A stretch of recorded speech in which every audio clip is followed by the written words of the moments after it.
The Beltrami County Sheriff's Office is responsible for all waterways in Beltrami County. We're responsible for search and rescue, enforcement of state and local ordinances on those lakes and rivers. We're also responsible for marking navigable waterways. Much like operating a motor vehicle, boating is no different. I mean, you're operating a vehicle either with yourself or occupants of the craft. It's important that you're not boating while intoxicated. I always refer people to have a plan their trip accordingly, pack gear that is appropriate, obviously dress for the weather. Wearing a life jacket is crucial. Unfortunately, every year in the state of Minnesota, we come across the search and recovery of people that have perished as a result of drowning. Some of the other things are being aware of your surroundings, traveling at safe speeds, having the ability to signal for help in the event that you need help, and part of that plan of communication with loved ones about where you're going, when you're expected back. We have over 300 navigable lakes in Beltrami County, so we're out there basically every weekend through the week, coupled with the DNR conservation officers as well. It's making sure that we're out there, we're being seen, we're making those contacts, and making sure people are being as safe as they can. To be in physical operation of a watercraft over a .08 is grounds for BWI, as it's referred to as boating while intoxicated. And when it comes to the personal watercrafts, so the jet skis that are out there, there's a whole set of different rules and laws that come along with operating just a personal watercraft. You have to be 150 feet away from the shoreline, other boats.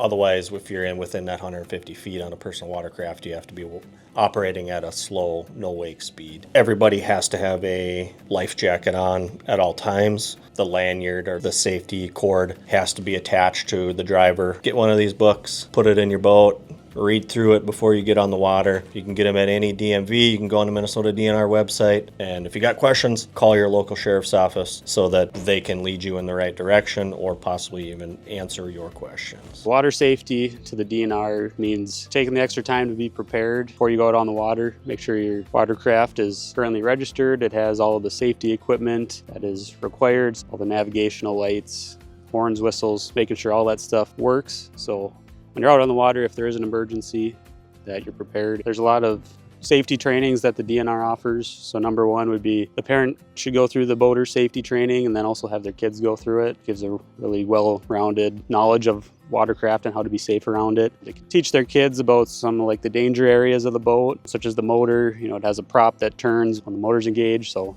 teaching kids about keeping their hands and feet away from that. Basically not riding on the gunnels or the sides of the boats or on the bow. If a boat were to take a wave wrong, the kid or anybody who's sitting on those could end up outside the boat. Anyone who's under 10 years old, when the boat is underway or under power, they're gonna have their life jacket on and wearing it. In the unfortunate event that someone falls out of a boat for whatever reason, having a strong ability to swim is very important to get you back to shore or stay afloat until they can wave somebody down that could come pick them up and get them to help. When we check boats on the water, the safety things we look for is life jackets. There's got to be one on every boat for every person that's on the vessel, and they got to be in serviceable condition. And then a Type 4 throwable on every watercraft 16 feet or longer is required, and it's required to be out when in operation on the boat. And then your horn, whether it be battery operated or manual, we'd also look to see that those are on board as well. Current conditions such as river systems, and then of course cold water versus warmer water. You can get hypothermia in warmer water, it will just take longer. We focus on everyone's operating safely is the main thing we want to look for, but when calls come in on lakes, it's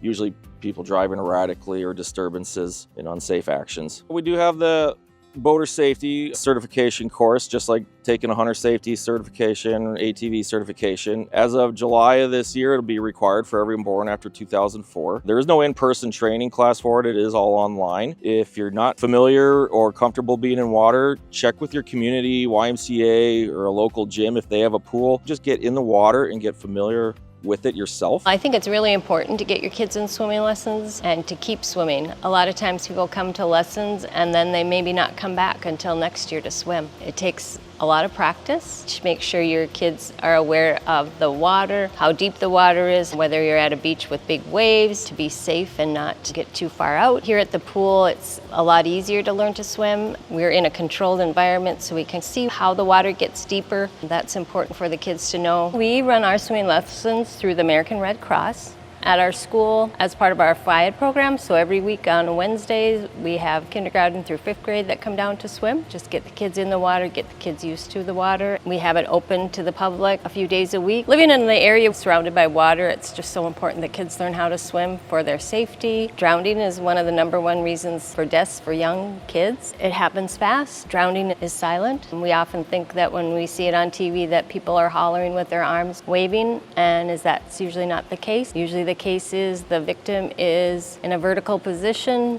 Their eyes are looking to the ceiling, their head is tipped back, their mouth is probably open, their eyes are probably big, their hands are underneath the water, and all they're doing is trying to keep their head above water. You should reach or throw something out to that person that needs help. Don't go out to them and don't let them grab onto you because they will pull you under. Be aware of what kind of rescue equipment is available. It's always great to have a life jacket close by in case you need to throw out something to a victim. We really stress on don't panic, to learn how to float. We also teach kids if they get out too far how they can get back to the shallow end just by jumping or learning how to monkey walk along the wall. So just letting them know that instead of panicking that they can float and get back to safety.